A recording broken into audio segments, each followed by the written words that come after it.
Amigos, bienvenidos una vez más a Cinema de los Sentidos. Alberto, ¿cómo estamos? Bien, un gusto estar aquí de vuelta. Un día que barremos un poquito para casa, ¿no? Sí, Llegamos, sí. pero con algunas novedades.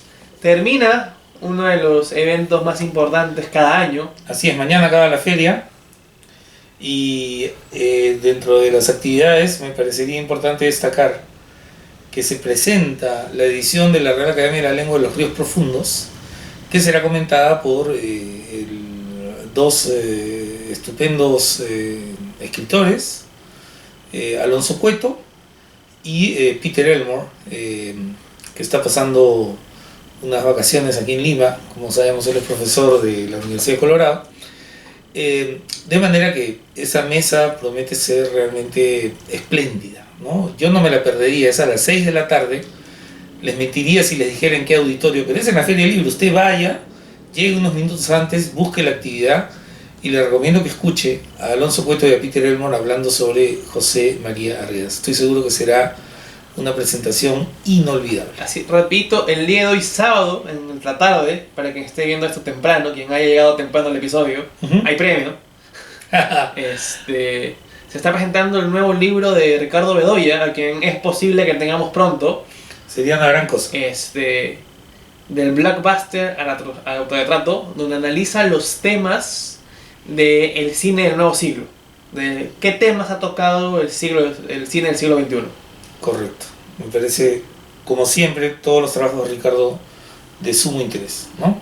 Y hablando de cine, se viene, así de forma breve para comentar, inicia el jueves, si no me equivoco, la 27ª edición del Festival de Cine de Lima, donde habrá tanto una competencia de cine latinoamericano como es costumbre, con grandes películas. Habrá cine peruano, está la película póstuma de Catacora, está la nueva de Adrián Saba, está la nueva película de Joel Calero.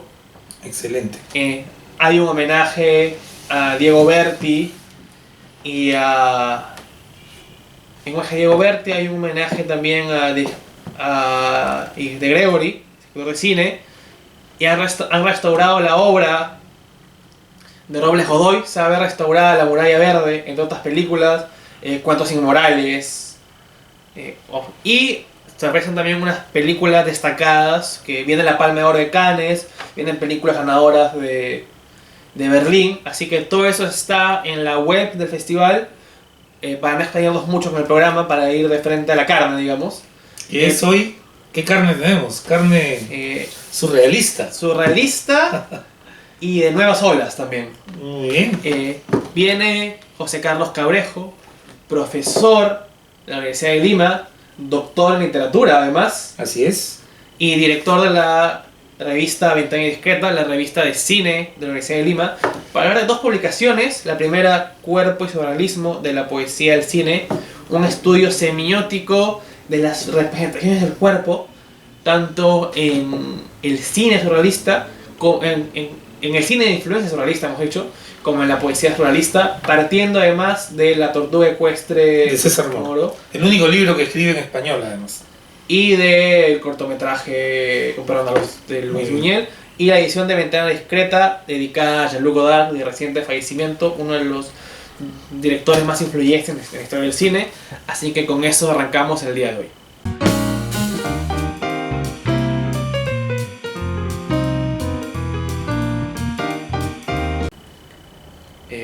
Ha sido un placer, esta vez para comentar dos publicaciones,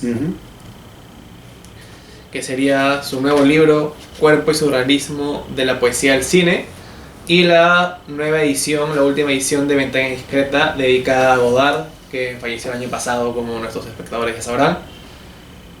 Así que bueno, tengo entendido que este libro nace de una investigación para su tesis de doctorado. ¿Cómo es que dice, quiero hacer ese trabajo semiótico alrededor de tanto el poema de Moro como la película de Buñuel? ¿Cómo nace esta idea? Bueno, es una historia bastante larga, ¿no? Para empezar, porque en realidad el tema del surrealismo siempre me ha interesado mucho, ¿no? Es un interés que he tenido desde la adolescencia. diría primero con la poesía, ¿no? La poesía de André Breton. Ya después llegué a César Moro, ¿no? Que además es un poeta que siempre me ha gustado mucho. Y ya tipo después fue que me encontré con el surrealismo, ¿no? Específicamente con Un perro andaluz de Luis Buñuel. Entonces es algo que siempre me ha interesado, directo e indirectamente, ¿no? Porque siempre me han gustado también directores que no son surrealistas, pero que sí tienen elementos muy surrealistas, ¿no? David Lynch, Alejandro Jodorowsky, ¿no? A Jodorowsky le dediqué un libro, a Lynch le dediqué una tesis de licenciatura. Y bueno, el asunto surgió que tenía que hacer un doctorado, o decidí hacer un doctorado en literatura peruana y latinoamericana, y lógicamente dije, voy a hacer algo sobre lo que me gusta, ¿no? Dije, creo que esta es mi oportunidad para hablar de surrealismo.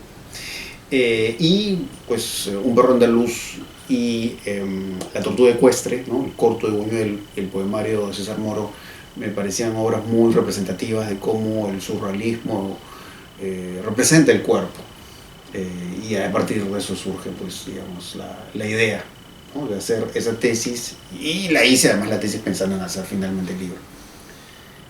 Hablando del cuerpo, dentro del surrealismo hay un interés muy particular por mostrar el cuerpo y lo que puede significar el mismo. ¿A qué cree que se deba esto? ¿Qué interés tan particular? Bueno, en el surrealismo pues hay este interés por la exploración del onírico, de los sueños, del subconsciente, ¿no? Lógicamente el surrealismo tiene profundas conexiones con el psicoanálisis. Y creo que en esta búsqueda de liberar lo reprimido, que es lo que suele pasar con los sueños, ¿no? Los sueños no tienen límites morales, religiosos, éticos, ¿no? Los sueños simplemente aparecen, ¿no? Y pueden mostrar imágenes pues inquietantes, ¿no? Imágenes impensables, digamos, cuando estamos despiertos. Entonces creo que de ahí viene la conexión del surrealismo con el cuerpo, porque creo que hay una conexión de una u otra manera, o en mayor o menor medida, erótica, ¿no? Y eso, por ejemplo, en La tortuga ecuestre de César Moro, eso es muy evidente, ¿no? Es una poesía muy erótica, mezclada pues con estas imágenes absurdas, estas imágenes de sueño, y por supuesto en Un perro andaluz. Un perro andaluz es un sueño que a veces se torna pesadilla, y ahí lo que importa es el cuerpo, ¿no? El primer plano de esta mujer a la cual le cercenan el ojo, la imagen de esta mano que tiene un agujero del cual le salen hormigas, la forma en que se abalanza este personaje masculino, Un perro andaluz, es una mujer, ¿no? Entonces, el asunto del deseo del cuerpo, o el goce del cuerpo, creo que eso es algo muy importante en el surrealismo. Entonces se expresan estas obras, pero por supuesto vamos a ver el interés del cuerpo en pinturas de Dalí, en escultura también se habla. Escultura, en la fotografía, ¿no? Que ahí aparece una foto de Man Ray, ¿no? Que aparece justamente una mujer como desnuda, con un dibujo como de violín, ¿no? Sí. Entonces es eso también, ¿no? Es el cuerpo, pero a la vez esta idea del cuerpo que muta, que se transforma, que se fragmenta, ¿no? Entonces creo que hay un asunto de deseo ahí en el cuerpo. Y algo interesante es que si uno se pone, o sea, después de leer el libro y uno se puede analizar, hay ciertas partes del cuerpo que resultan comunes, ¿no? Digamos, la figura de los ojos, la figura de las axilas también en ambos casos, los pies, ¿no? Las manos. ¿Por qué crees que hay una fijación a ciertas partes del cuerpo también? Sí, bueno, en el caso de Buñuel, porque bueno, Buñuel tiene dos películas que son, podríamos decir, estrictamente surrealistas, que es Un perro andaluz y La edad de oro, y por supuesto son muy corporales. Pero en sus películas posteriores, y muchas de ellas conservan parte de ese espíritu surrealista, hay todo un fetichismo con los pies. Eso lo vamos a ver en una película como Él, ¿no? Que es sobre este personaje que es sumamente celoso, ¿no? Y son encuadres de pies, ¿no? Probablemente de los directores, de los grandes directores de la historia, hay dos grandes directores que están obsesionados con los pies, y es Buñuel y Tarantino, ¿no? Entonces, quizás hay, aunque no parezca, ¿no? Antecedentes surreales, ¿no? De lo que hace Tarantino con los pies. Pero por supuesto, en el caso de la poesía, y específicamente en el caso de César Moro, que es un poeta en el que me detengo mucho, y que es un poeta central en el libro, hay también, ¿no? Las piernas, los ojos, las axilas. Incluso si revisamos las cartas a Antonio, que tienen un estilo muy próximo a la Tortuga Ecuestre, que es el poemario que analizó, las cartas a Antonio hay más explícito todavía y es más notoria la homosexualidad, ¿no? Hay referencias a testículos, ¿no? Al pene, ¿no? Y todo eso desde una visión cósmica. Entonces eso es curioso, ¿no? De pronto son como ciertas partes del cuerpo, ¿no? Que le interesan mucho o a cineastas o a poetas, ¿no? Pero en realidad revisamos y, claro, quizás esas imágenes son recurrentes, ¿no? De manos, axilas, pies, ¿no? Pero se obsesionan con otras partes del cuerpo, ¿no? Entonces creo que por eso el asunto del cuerpo en el surrealismo me parecía muy importante de abordar. Cuando entramos ya después a hablar un poco más del cine surrealista en específico, se habla de otros autores, se habla de Lynch, Jodorowsky, ¿no? Por mencionar un par. Pero, ¿se puede hablar específicamente de un cine surrealista o más bien de una influencia del surrealismo en el cine? Más una influencia, diría yo. O sea, yo creo que es difícil mencionar al menos demasiadas películas que uno diga son realmente surrealistas, ¿no? Normalmente la definición de surrealista implica no solamente un lenguaje, sino que además sean películas reconocidas como surrealistas o que hayan sido reconocidas como surrealistas por los propios surrealistas, ¿no? Que André Breton lo haya reconocido de esa manera, ¿no? O que el grupo surrealista checo haya dicho, ya, esto es parte de nuestra mancha. Entonces, lo que hace este director es surrealista.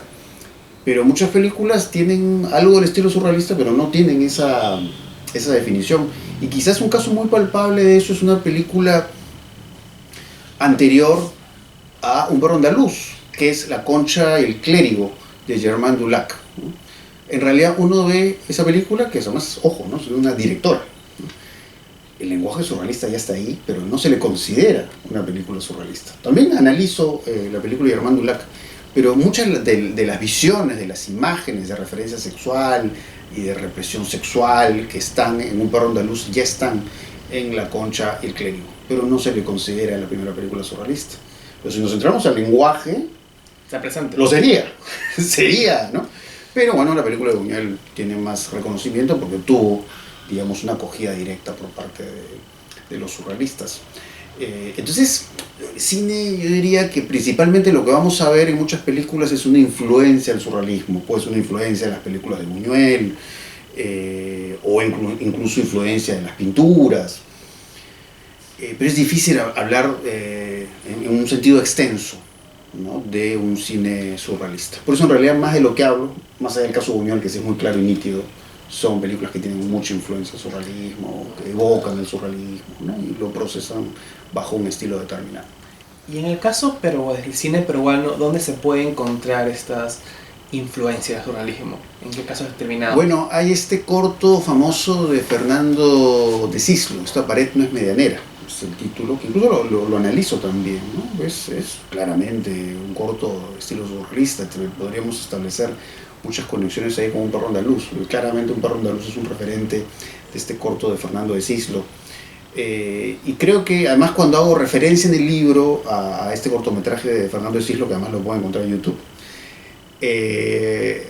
digamos, son dos películas que coinciden en el hecho de que el cine surrealista o el cine influenciado por el surrealismo apunta más a la represión, ¿no? La represión del deseo, muchas veces. Así es. Entonces, ¿qué pasa? Que tú ves Un perro andaluz y normalmente vemos a este personaje masculino que quiere poseer a una mujer y no puede, ¿no? O se le acerca a la mujer y la mujer tiene la capacidad mágica de desaparecerle los labios a este hombre.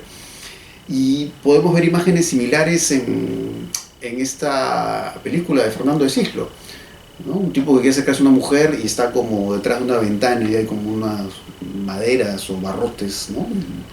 Grita y quiere acercarse a la mujer y no puede. Entonces es algo recurrente en el cine surrealista o de influencia surrealista, que es el asunto de la sexualidad que está ahí pero está como contenida, no puede expresarse de forma absoluta y total, lo que sí vemos en buena parte de la poesía surrealista, ¿no? Y creo que esas son dos ideas centrales en el libro, ¿no? El asunto de la represión, del deseo en el cine surrealista, de influencia surrealista, y más bien la libertad del deseo en la poesía, ¿no? y digamos una corporalidad que se mezcla con el fuego, el aire, la tierra, el fuego, ¿no? Entonces ahí voy analizando esas visiones, ¿no? El libro ya tuvo una presentación en la feria, Uh-huh. pero me parece que hay otra más. A ver. Sí, tanto el libro como el último número de la revista Ventana Indiscreta se van a presentar en el Festival de Lima. Se va a presentar el martes 15 de agosto, en la noche, ¿no? O sea, si ven ahí la programación del Festival de Lima y van a ver la hora exacta, el lugar exacto, pero bueno, va a ser en el Centro Cultural de la Pontificia Universidad Católica del Perú. Y el libro va a ser presentado por Ricardo Bedoya y la revista va a ser presentada por Rosana Díaz Costa, ¿no? La cineasta, también conocida como Roquita. Entonces ahí vamos a estar los tres conversando del libro Cuerpo y Surrealismo y del último número de la revista Ventana Indiscreta. Ahora hablemos un poco del último número de Ventana, dedicado a Godard. Una figura fundamental, anárquica en su momento en la historia del cine. Ya hace un cierto tiempo después de su fallecimiento, ¿qué significó Godard para el cine?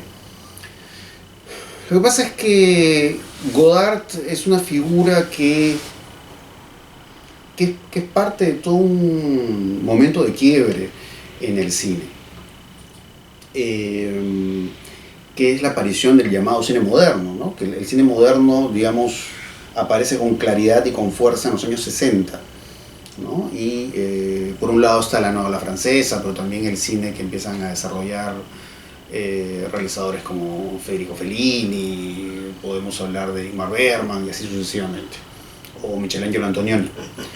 Y lo que hacen ellos de alguna manera u otra es romper con las convenciones de la narrativa clásica, ¿no? Como por ejemplo la narrativa del Hollywood clásico, ¿no? Que tiene una linealidad, 3 actos, las motivaciones de los personajes son muy claras y todo eso. Lo que hacen estos directores a partir de los años 60 es romper con eso de alguna manera u otra. Y lógicamente ahí Godard es una figura central, ¿no? Es uno de los grandes directores de toda esa etapa gloriosa del cine, ¿no? El cine puede verse en el espejo y romper el espejo, ¿no? Es como romper su reflejo. Entonces uno ve una película de 1960 como Sin Aliento, que es la ópera prima de Godard, más allá de que él hizo cortometrajes antes. Entonces uno ve Sin Aliento, se inspira en Hollywood, ¿no? Ama Hollywood, ¿no? Hay una reivindicación además de algunos directores y películas. Y un poco toma pues las claves, las formas del cine negro, pero empieza a cambiarlas, ¿no? O sea, por ejemplo, esto que no ocurre en el Hollywood clásico, o no regularmente, que es romper la cuarta pared, ¿no? Mirar a la cámara, ¿no? Casi simular como un diálogo con el espectador, ¿no? O el uso de los jump cuts, ¿no? Uno tiene un encuadre con una duración, pero es como que parece que le quita fragmentos al encuadre, entonces hay estos saltos así bruscos, ¿no? O cómo te sintetiza acciones, ¿no? Que hay, digamos, un asesinato al inicio de Sin Aliento, y es como que, papá, no, sinteticen, ¿no? 4 planos. En 4 planos y ya te indicó que el personaje mató al policía. Entonces, claro, eso para la época pues era un boom, ¿no? Era... y como siempre lo he reflexionado, ¿no? Creo que Godard lo que hace es destruir lo que ama, ¿no? O sea, él ama el Hollywood clásico y en ese amor, en ese afecto lo destruye. Y eso es lo que hace con los jump cuts, con romper la cuarta pared, o estas escenas que hay en Sin Aliento, ¿no? Como esta escena famosa en la que el personaje Belmondo con el personaje de la chica que es como sería la que violenta el femme fatal, tienen este diálogo que se dilata. Y claro, no es que el diálogo esté ahí encajado para que la historia avance, ¿no? O sea, es como el diálogo tiene un valor en sí mismo, que es lo que después va a hacer Tarantino en una película como Pulp Fiction, por ejemplo, ¿no? Es la famosa escena esta del diálogo sobre las hamburguesas. O sea, uno diría, pero ya, ¿eso qué contribuye a la historia de los 2 sicarios? Nada. Pero es la gracia del diálogo, ¿no? Entonces tiene conversación sobre hamburguesas y pasan una conversación sobre pies. Creo que estábamos hablando hace un rato, ¿no? Es tan importante Godard para Tarantino que la productora se llama Banda Par. Banda Par, claro, sí. Porque además también hay muchas escenas en el cine de Tarantino que se rompe la cuarta pared, ¿no? El personaje mira la cámara, lo ves en Kill Bill, lo ves en el episodio que dirigió para Four Rooms. O sea, Godard ahí es clave. Y además, fíjate que en Sin Aliento es una película en la que el personaje Belmondo trata de creerse en Humphrey Bogart, ¿no? Se ve imágenes de Humphrey Bogart y quiere ser como él, ¿no? El gesto. Hace el gesto. ¿Qué es lo que hace el personaje Uma Thurman en Kill Bill? Que quiere ser como Bruce Lee y se viste como Bruce Lee. O sea, de ahí viene toda esa forma de entender el cine y de jugar con su lenguaje, y un poco toda esta idea de las multireferencias, que pueden ser multireferencias pop, eso viene de Godard. Entonces, el cine contemporáneo no sería lo que es sin Godard, ¿no? Es verdad que hay otros directores importantes en los cambios que aparecieron en el cine, pero Godard ahí es una figura esencial. Hay varias películas que se exploran en este número, ¿no? Una que ha tenido bastante, digamos, gente comentándole, digamos, alrededor, es la figura de Alphaville también. ¿Será que Alphaville ha tomado cierta vigencia a raíz de la actualidad con el mundo de la tecnología, de los cambios que está sufriendo el mundo, digamos, en esta idea del hombre contra la máquina? Sí, yo creo que va a agarrar más importancia todavía, yo diría. Yo diría que viéndolo o adelantándonos al futuro, porque sí, no hay como 2 o 3 textos, es que no 4, que hablan en mayor o menor medida de Alphaville. Porque además, para los que no saben, pues Alphaville habla de eso, de una inteligencia artificial que tiene la capacidad de dominar al mundo. O el mundo, ¿no? El planeta este en el que viaja el protagonista de Alphaville. Entonces yo creo que los temores expresados en Alphaville van a adquirir más vigencia. Porque además, lo interesante en Alphaville es que, claro, es como una inteligencia artificial absolutamente racional, carente de emociones, y las emociones claramente están reflejadas en la poesía, ¿no? En esta secuencia maravillosa de Alphaville, vemos el rostro de Ana Karina y el protagonista, ¿no? Los versos de Paul Eluard. Y se escucha, ¿no? Los versos de Paul Eluard. Esa es la oposición, ¿no? Que plantea ahí Godard, ¿no? Del asunto pasional de la poesía en contra de esta racionalidad tecnológica, que es la racionalidad contra la cual ahora están protestando en Hollywood, ¿no? Todas las protestas que van a los actores, ¿no? Que la inteligencia artificial puede de alguna manera tomar su trabajo, no solo de ellos, los guionistas. Entonces, de alguna manera, la película de Godard creo que tiene más vigencia que nunca, y quizás por ahí eso explique el hecho de que más de un texto le haya dedicado palabras a Alphaville en este número de Ventana. Si bien el cine más conocido de Godard es el primero, De los 60. ¿sabes? 60. ¿No? La periodo de la nueva ola francesa es el más conocido, ¿no? Godard siempre tiene esta cambiante, además. Sí. Y se exploran además otros 2 grandes momentos de su cine, que es su cine más político, el movimiento Siga Bertov, y luego su etapa final con estos como ensayos, ¿no? Adiós al lenguaje, el libro de imágenes. ¿Qué se puede encontrar en este otro Godard? Bueno, claro, toda la etapa final de la nueva ola francesa ya el discurso político se va acentuando poco a poco, ¿no? Todo el interés por el marxismo, el maoísmo, ¿no? Que ya en Siga Bertov ahí es donde eso se ve con mayor claridad. Y es como que también se va alejando más del asunto de los géneros, ¿no? Esos géneros que a él le gustaban tanto, ¿no? De Hollywood, ¿no? Porque, claro, en la primera etapa hay referencias al musical, la ciencia ficción, el cine negro.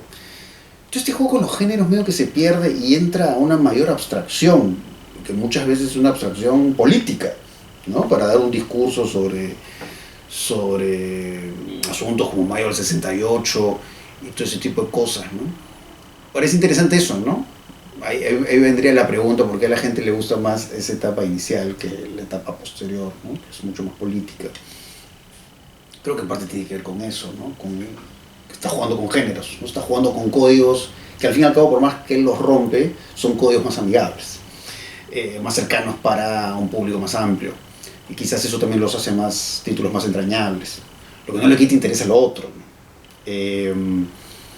Entonces, a mí me sorprende el hecho de que hayan películas que se mencionan a veces en profundidad en el artículo, ¿no? Hay películas de Godard que son buenísimas y no tienen el reconocimiento de estas películas de los años 60, porque en los 80, por ejemplo, medio que regresa un poco a una narrativa por lo menos más clara. Y y se aleja de esta abstracción política, ¿no? Entonces en esta película Yo te saludo María, que hay un artículo sobre eso, además que la contrastan con Alphaville, ¿no? Justo que estamos hablando de eso, ¿no? Y es una película extraordinaria, ¿no? Pero no tiene reconocimiento, pues, de Vivir su vida, no tiene reconocimiento de Pierrot el Loco, y es una película compleja y emocionante. Es maravilloso cómo Godard compone la imagen, ¿no? O sea, te compone la imagen y son imágenes memorables, ¿no? Son imágenes que se te quedan en la cabeza. Y claro, ahí si saltamos a historias del cine, si saltamos a libro de imágenes o de lenguaje, que tienen ya un componente mucho más ensayístico. Primero que ya de por sí hablar solamente de las ideas que lanza Godard, siendo un tipo tan inteligente, son ideas fabulosas. O sea, si fueran ideas escritas en un libro, tendrían gran valor igual, ¿no?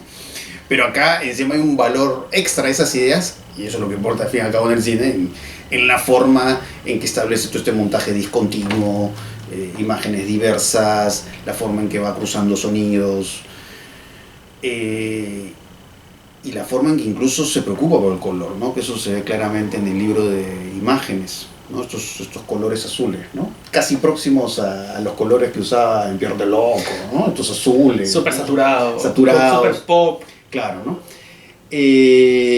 Entonces, siempre me acuerdo esta anécdota genial, que creo que fue por el libro de imágenes, la pasaron en una edición de Semana del Cine, ¿no? Que me encontré con un alumno saliendo, ¿no? de la sala, que yo le había enseñado el lenguaje audiovisual, ¿no? Y él me decía: "Yo no he entendido nada de lo que he visto, pero es fascinante". O sea, Puede que sido yo. O sea, es como un aturdimiento, ¿no? No puedes racionalizar todo lo que has visto. Claro, quizás yo lo podía racionalizar más porque tengo experiencia con Godard, más que ese chico, ¿no? Que era su primer acercamiento a Godard, pero era como de incomprensión y a la vez de fascinación, ¿no? Entonces, eso es lo que a mí me interesa de Godard también, el hecho de que en su última etapa, que es, digamos, un acercamiento que no es que sea totalmente distinto a lo que ha hecho en los 60, ¿no? Pero no es lo mismo. Hay cambios muy importantes, pero creo que nunca perdió la capacidad de sorprender. Y eso es para mí lo fantástico en Godard, ¿no? Creo que hasta el final él hizo grandes películas. Y entonces, por eso es que merecía un número. Ahora, para finalizar, porque el tiempo es corto, así de cronológicamente breve, ¿y hay tema para la siguiente edición? Sí, bueno, la siguiente edición de Ventana Indiscreta va a estar dedicada a los villanos. Y sobre todo porque es un tema muy importante, ¿no? Porque lo que está pasando con los villanos en las series, en las películas, que medio que ya no los vemos como villanos. Los villanos entran en una gama de grises y no sabemos bien cómo definir su moral, ¿no? Que muchas veces es tan ambigua, ¿no? El villano adquiere gran simpatía, ¿no? Y le agarramos un afecto especial. Entonces, claro, cuando vemos, por ejemplo, estas protestas que hay recientemente contra el gobierno de Dina Boluarte y aparece un tipo vestido como el Joker de Joaquín Phoenix, la misma dinámica que hemos visto en las protestas que ha habido hace años en Chile, por ejemplo. Claro. Entonces, claro, ¿es un villano el Joker ahora? O sea, o al menos en esa película es un villano, ya eso uno lo pone en duda. Claro. Entonces, por eso nos parecía importante dedicarle una edición a los villanos, y eso es lo que se va a ver en el próximo número. Muchas gracias, profesor. Estoy seguro que lo haremos próximamente una vez salga. Un placer Encantado. tenerlo aquí. Gracias. Muchas gracias.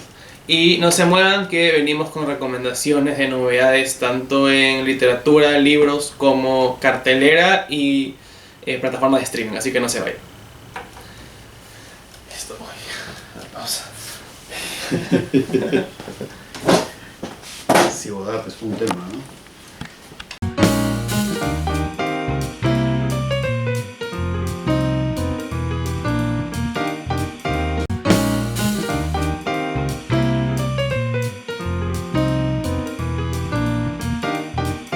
Muy bien, llegó el momento de las recomendaciones. Tengo algunas. Este libro, que seguramente me van a envidiar algunos, todavía no ha llegado a Lima, está por llegar a Lima. Cortázar Fuentes García Márquez Vargas Llosa, Las cartas del boom. Qué maravilla. Editado por Alfaguara en una edición cuidada por Carlos Aguirre, un historiador y también crítico literario peruano, radicado en Oregón hace muchos años. Gerald Martin, un biógrafo británico que ha escrito una gran biografía de García Márquez y está por culminar, si es que no la culminó ya, una biografía también de Mario Vargas Llosa. Y dos jóvenes críticos, Javier Munguía y Augusto Wong Campos. Ellos han investigado y han compilado estas cartas, las cartas del boom, que creo yo son un documento. Me sorprendió algo, que no, obviamente no es un demérito para el libro, pero es una pregunta abierta. Me sonó raro que no estuviera aquí José Donoso como uno de los que escriben cartas, porque Donoso tenía fama de ser un fanático de las epístolas. De hecho, por ejemplo, hay una correspondencia entre él y su padre que es muy copiosa, ¿no? Pero bueno, en fin, siendo que Donoso era parte de este momento, me llamó la atención que no estuviese. Y a pesar de eso, el libro está lleno de materiales extraordinarios. Realmente acá hay una carta, por ejemplo, de Cortázar a Vargas Llosa. Está fechada en París el 11 de diciembre de 69. Y voy a leer unas pocas líneas. Mi querido Mario, pensar que estuvimos hablando de Arguedas en Londres, ¿te acuerdas? Y que ya estaba muerto. Curiosamente, después de lo que me habías dicho de él, la noticia no me sorprendió demasiado, puesto que Arguedas repetía en su último mensaje lo que tú habías adivinado sobre su estancamiento. Pero nada de eso altera la gran desgracia que es su muerte. Y en cambio prueba hasta qué punto él vivió y vivía para su obra, al punto de matarse frente a la imposibilidad de continuarla. A mí, ahora, me queda pendiente un diálogo con él que ya nunca tendré en este mundo, y como no creo en otro, y supongo que él tampoco, no volveremos a vernos. Miren, qué interesante. Las cartas del boom. Atentos. La editorial Dendro, una editorial nueva, que está dedicando sus esfuerzos a la narrativa, publica dos cuentarios, perdónenme la palabra, dos libros de cuentos. Hay gente que detesta la palabra cuentarios, no sé por qué. Pero en fin, Infancias de Brian Paredes, es un conocido periodista del área cultural, habitualmente escribe en el diario Correo, y tiene este libro de cuentos, Infancias. Ya tendremos por aquí seguramente a Brian. Y Stuart Flores nos presenta Aquello que agoniza entre nuestros dedos, un conjunto de cuentos, de relatos también, donde muestra una vez más este joven autor sus destrezas narrativas. Ha ganado por ahí un premio importante, ¿no? Cepo para Nutria es una nueva editorial de poesía. Qué riesgo, ¿no? Que se ha propuesto rescatar libros de poesía, y su primera entrega es un libro de Roger Santibáñez titulado Entre el paraíso y el infierno, ¿verdad? Una edición muy cuidada, tengo que decir, una edición muy fina, y que estoy seguro va a ser muy comentada, ¿no? Roger Santibáñez, Entre el paraíso y el infierno. Quizá tengamos a sus editores aquí, no sería mala idea, ¿verdad? Y finalizo con el gran trabajo que hace desde hace un montón de tiempo Ediciones 1000, publicando literatura peruana del siglo XIX en una maravillosa colección, y esta vez le toca el turno a Manuel Atanasio Fuentes, aka El Murciélago. Esta es una selección de sus artículos satíricos y políticos aparecidos entre 1863 y 1884. Es una edición de Víctor Arrambi de Cruz, ¿sí? Digamos, exceptuando cierta misoginia y algún que otro gesto racista, creo que Atanasio Fuentes fue uno de los grandes satíricos del siglo XIX, y que creo que vale la pena, es una obra que vale la pena revisar, naturalmente con ojo crítico. Y entendiendo que es una obra de su contexto social e histórico. Exactamente, así que por supuesto tengo estas recomendaciones para ustedes. Y yo voy de forma así brevísima. No está de más ya decir que vean las películas de festival, opción interesantísima esta semana. Que compren La Ventana Indiscreta. Y así de forma muy breve, hay un ciclo en Movie, la reconocida plataforma del cineasta alemán Pretzel, no me acuerdo el primer nombre, un cineasta interesantísimo, que tiene una película llamada Fénix, que es una mujer que ha estado internada en un campo de concentración y regresa y tiene que operarse la cara porque se desfigurada y busca retomar su vida. Y es un juego a lo Vértigo en jugar quién soy yo o quién soy la nueva yo y qué represento para las personas que me conocían. Es una película muy interesante, muy bien hecha, y a carteleras llega una película de Hayao Miyazaki, el director del estudio Ghibli. Ponyo es una de las películas clásicas que está rescatando Cineplanet en este ciclo, así que una película animada, ¿no? eso no se lo pierdan, una opción más, y eso sería todo por hoy. Hasta la próxima aquí en Cinema de los Sentidos. Y dale U. Nos vemos. Chao. Chao. Dale.